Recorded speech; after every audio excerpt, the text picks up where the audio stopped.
दोस्तों स्वागत है आप सभी का हमारे इस वीडियो में। दोस्तों मैं गोविंद जायसवाल। दोस्तों आज का जो हमारा टॉपिक है वो है पादपों में श्वसन यानी कि पेड़ पौधों में श्वसन। तो दोस्तों सबसे पहले तो यहाँ पर जानते हैं कि पादपों में श्वसन होता क्या है यानी कि कैसे होता है, और उसके बाद में इसको हम चित्र के माध्यम से एक एक कर समझेंगे। दोस्तों पादपों में श्वसन दिन रात होता है। पादप अपने श्वसन के दौरान कार्बन डाइऑक्साइड गैस ग्रहण तथा ऑक्सीजन गैस छोड़ते हैं, परंतु रात्रि के समय सूर्य के अनुपस्थिति के कारण ये कार्बन डाइऑक्साइड गैस भी छोड़ते हैं। इसी कारण से कहा जाता है कि रात्रि के समय पेड़ों के नीचे नहीं सोना चाहिए। कहने का मतलब है कि जो पेड़ पौधे होते हैं, पेड़ पौधे कार्बन डाइऑक्साइड गैस को ग्रहण करते हैं। जैसे कि हम मनुष्य क्या करते हैं कि हम मनुष्य श्वास जब लेते हैं तो ऑक्सीजन गैस को खींचते हैं और कार्बन डाइऑक्साइड गैस को बाहर निकालते हैं। तो जो कार्बन डाइऑक्साइड गैस को हम बाहर निकालते हैं, उस कार्बन डाइऑक्साइड गैस को ये जो पेड़ पौधे होते हैं ये अपने श्वसन की क्रिया में, ये अपने भोजन बनाने में इस चीज़ को ले लेते हैं। और उसके बाद में ये जो पेड़ पौधे होते हैं ये ऑक्सीजन गैस छोड़ते हैं, और उसी ऑक्सीजन गैस का यूज हम मनुष्य या फिर वो जीव करते हैं जिनको अपने श्वसन में ऑक्सीजन की आवश्यकता होती है। तो ये क्रिया होती है पेड़ पौधों में। अब यहाँ पर जो पादपों में श्वसन होता है, इसमें 3 तरीके से श्वसन होते हैं। पहली श्वसन क्या होती है कि पत्तियों में श्वसन की क्रिया, दूसरी क्रिया हमारी है तने में श्वसन की क्रिया, और तीसरी क्रिया हमारी है जड़ों में श्वसन की क्रिया। यानी कि यहाँ पर पत्तियों से श्वसन की क्रिया होती है, तने से श्वसन की क्रिया होती है, और जड़ों से भी यहाँ पर श्वसन की क्रिया होती है। तो सबसे पहले यहाँ पर हम बात करते हैं पत्तियों में श्वसन की क्रिया के बारे। तो दोस्तों यहाँ पर पत्तियों में श्वसन की क्रिया को समझने के लिए सिंपली से यहाँ पर हम एक पत्ती का चित्र ड्रा कर देते हैं। तो ये रहा हमारा एक पत्ती का चित्र। अब यहाँ पर हम क्या करते हैं कि इसके हम कुछ पार्ट्स के बारे में जान लेते हैं कि इसमें कौन कौन से पार्ट्स कहाँ कहाँ हैं। दोस्तों यहाँ पर ये जो आपको बहुत सारे पत्ती में शाखाएँ दिखती हैं, ये जो शाखाएँ हैं, ये शाखाएँ हमारी कहलाती हैं इस पत्ती की सिराएँ। तो ये हमारी जो शाखाएँ इसको हम बोलेंगे सिराएँ। अब यहाँ पर ये जो पत्ती है ये कई फलक में बटी हुई है, जैसे 1 फलक, 2 फलक, 3 फलक, 4 फलक। तो इस प्रकार से ये जो फलक है ये हमारी कहलाती है पर्ण फलक। अब यहाँ पर मैं आप सभी को बताना चाहूँगा कि जो पत्ती होती है, पत्ती में बहुत छोटे छोटे सूक्ष्म यहाँ पर छिद्र होते हैं। कैसे होते हैं? जैसे जो मनुष्य होते हैं, मनुष्य के शरीर में बहुत सारे छिद्र होते हैं। जैसे कि अगर आप देखें, अपने हाथ को देखें तो हाथ में बहुत छोटे छोटे छिद्र होंगे जिनसे पसीना निकलता है। तो ठीक इसी प्रकार से यहाँ पर जो पत्ती होते हैं, इस पत्ती में भी बहुत सूक्ष्म सूक्ष्म यहाँ पर छिद्र होते हैं, और ये जो छिद्र होते हैं इसको हम बोलते हैं रंध्र। तो अब अगर हम इस रंध्र को जूम कर यानी बड़े साइज में अगर हम देखें तो यहाँ पर ये रंध्र कुछ इस प्रकार से होता है। यहाँ पर अगर आप ये देखें, ये जो छिद्र है इस छिद्र को हम बोलते हैं रंध्र। अब क्या होता है कि ये जो रंध्र है, ये रंध्र चारों ओर, यहाँ पर अगर देखें तो यहाँ पर ये चारों ओर एक कोशिका से घिरा होता है, और ये जो कोशिका होती है ये वृक्क के आकार की होती है। सेम की बीज जो होती है ठीक उसी प्रकार की होती है, यानी उसी के आकार की यहाँ पर होती है। तो यहाँ पर ये दो यहाँ पर कोशिकाओं से घिरी हुई होती है, और इस कोशिका को हम बोलते हैं द्वार कोशिका। और इसी द्वार कोशिका में पाए जाते हैं आपके केंद्रक। यहाँ पर ये जो आकृति आपको दिख रही है ये हमारे होते हैं, इसी द्वार कोशिका में पाए जाते हैं केंद्रक, और इसी द्वार कोशिका में हरित लवक भी यहाँ पर पाए जाते हैं। तो ये हमारा होता है रंध्र। अब यहाँ पर क्या है कि जो पत्ती होती है, पत्ती में ये जो रंध्र है, इसी रंध्र की सहायता से ऑक्सीजन गैस और कार्बन डाइऑक्साइड गैस का आदान प्रदान होता है। कहने का मतलब है कि जैसे हम मनुष्य श्वास लेते हैं तो श्वास के दौरान क्या करते हैं, हम बाहर निकालते हैं कार्बन डाइऑक्साइड गैस।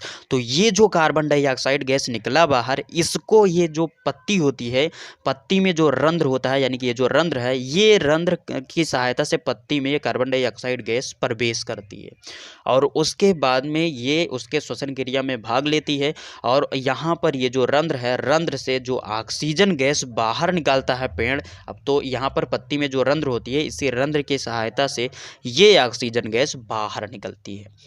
अब यहाँ पर मैं आप सभी को बताना चाहूँगा कि केवल यहाँ पर ऑक्सीजन गैस ही बाहर नहीं निकलता, इसके साथ कार्बन डाइऑक्साइड गैस भी निकलता है।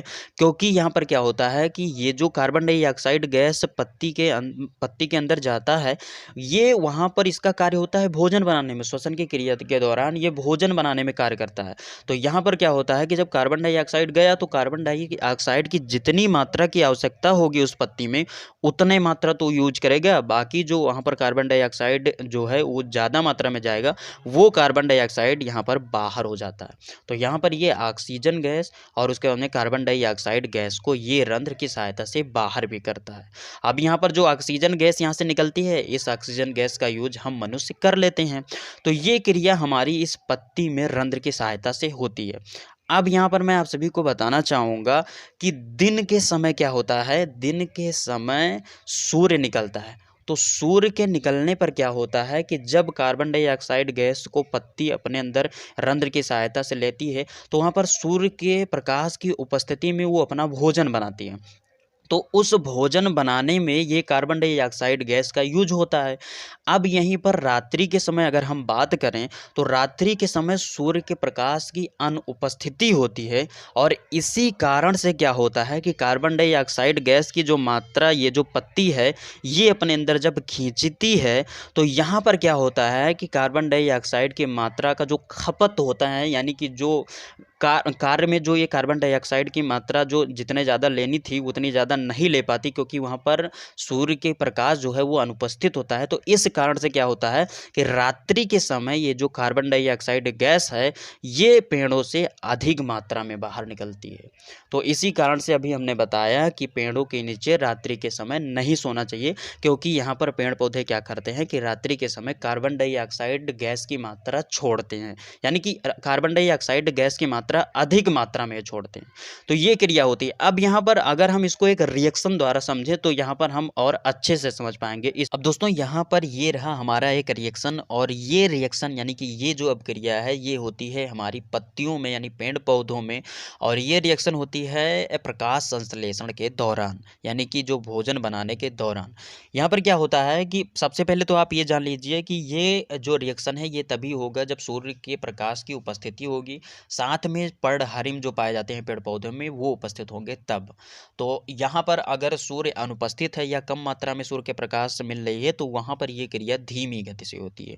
तो ये चीज़ हमारी पहली बात हो गई। दूसरी बात क्या होती है कि अभी हमने बताया कि कार्बन डाइऑक्साइड गैस को पत्ती रंध्र की सहायता से अपने अंदर ग्रहण करती है। तो कार्बन डाइऑक्साइड गैस की मात्रा इसको मिल गई, साथ में पेड़ पौधे का जो जुड़ाव होता है वो पृथ्वी से होता है, तो उनके जड़ द्वारा पृथ्वी में जो जल होती है उसकी मात्रा इनके अंदर पहुंचती रहती है।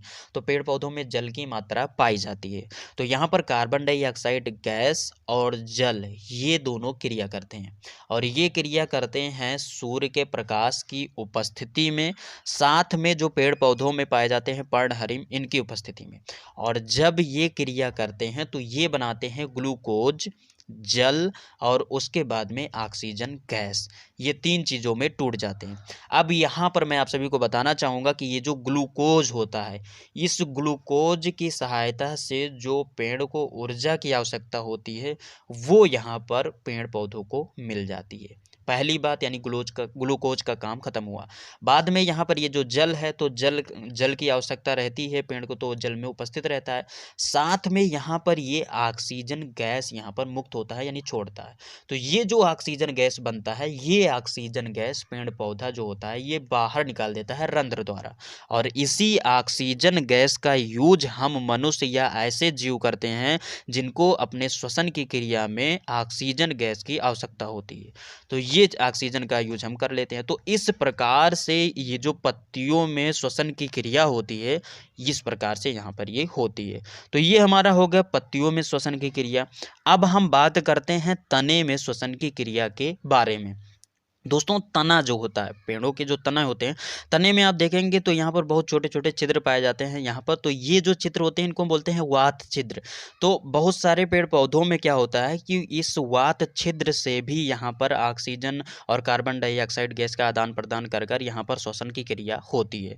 तो ये हमारा हो गया तने में श्वसन। अब हम बात करते हैं जड़ों में श्वसन की क्रिया के। दोस्तों जड़ों में श्वसन की क्रिया को अगर हम समझना चाहें तो यहाँ पर ये रहा हमारा एक चित्र, और इस चित्र में आप देख सकते हैं गमले में यहाँ पर मिट्टी है और मिट्टी में यहाँ पर हमें जड़ को बना कर रखा है। दोस्तों क्या होता है कि यहाँ पर ये जो जड़ है, यहाँ पर ये जो आपको यहाँ पर बहुत सारे शाखाएं दिख रही हैं जड़ में, ये हमारे कहलाते हैं मूल रोम। ये मूल रोम मिट्टी में पूर्ण रूप से यहाँ पर बिखरे हुए होते हैं, फैले हुए होते हैं। अब क्या होता है कि मिट्टी में ऑक्सीजन की मात्रा पाई जाती है। कैसे? जैसे कि मिट्टी में जल की मात्रा पाई जाएगी, और जब जल की मात्रा पाई जाएगी तो जल का अगर हम सूत्र की बात करें तो क्या होता है H2O। तो यहाँ पर मामूली सी बात है कि यहाँ पर ऑक्सीजन की मात्रा पाई जाती है। तो यहाँ पर क्या होता है कि ये जो मूल रोम होते हैं, ये मूल रोम इस मिट्टी में जब बिखरे होते हैं तो क्या होता है कि इनसे ऑक्सीजन गैस प्रवेश कर जाती है और ये जाकर मूल कोशिका तक पहुँच जाती है। तो यहाँ पर होता है। और एक चीज़ यहाँ पर और बताना चाहूँगा कि इसी मिट्टी के सहायता से यहाँ से ही ये जो जल की मात्रा है पेड़ को जो मिलती है, ये भी यहाँ से मिलती है। तो ये चीज़ जो ऑक्सीजन होते हैं ये यहाँ पर इस मूल रोम की सहायता से मिलते हैं, और साथ में यहाँ पर जो कार्बन डाइऑक्साइड गैस होता है वो इस मूल रोम की सहायता से मृदा में मिल जाती है, यानी कि जो मिट्टी होती है उसमें मिल जाती है। अब यहाँ पर बात उठा कि यहाँ पर कार्बन डाइऑक्साइड गैस इसने बाहर किया। यहाँ पर कार्बन डाइऑक्साइड गैस इसलिए इसने बाहर किया क्योंकि यहाँ पर सूर्य की प्रकाश थोड़ी पड़ रही है, यानी कि पृथ्वी के नीचे सूर्य की प्रकाश थोड़ी ना पड़ रही है, जिससे कि यहाँ पर प्रकाश संश्लेषण की क्रिया हो पाएगी। तो यहाँ पर ये ऑक्सीजन गैस यहाँ से ले लेता है और कार्बन डाइऑक्साइड गैस को यहाँ पर ये मृदा में छोड़ देता है। तो ये क्रिया आपकी होती है जड़ों में श्वसन की क्रिया में। दोस्तों ये रहा हमारा आज का वीडियो, पादपों में श्वसन यानी कि पेड़ पौधों में श्वसन। दोस्तों उम्मीद करता हूँ ये छोटी सी वीडियो आप सभी को अच्छी लगी होगी। वीडियो अच्छी लगी तो वीडियो को लाइक कीजिए, और दोस्तों यदि आप नए हैं हमारे चैनल पर तो चैनल को सब्सक्राइब कर प्रेस कर लीजिए बेल आइकन को, जिससे कि आपको नए वीडियो का अपडेट मिलता रहे। तो दोस्तों बस यहीं पर दीजिए इजाज़त। जय हिंद, वंदे मातरम।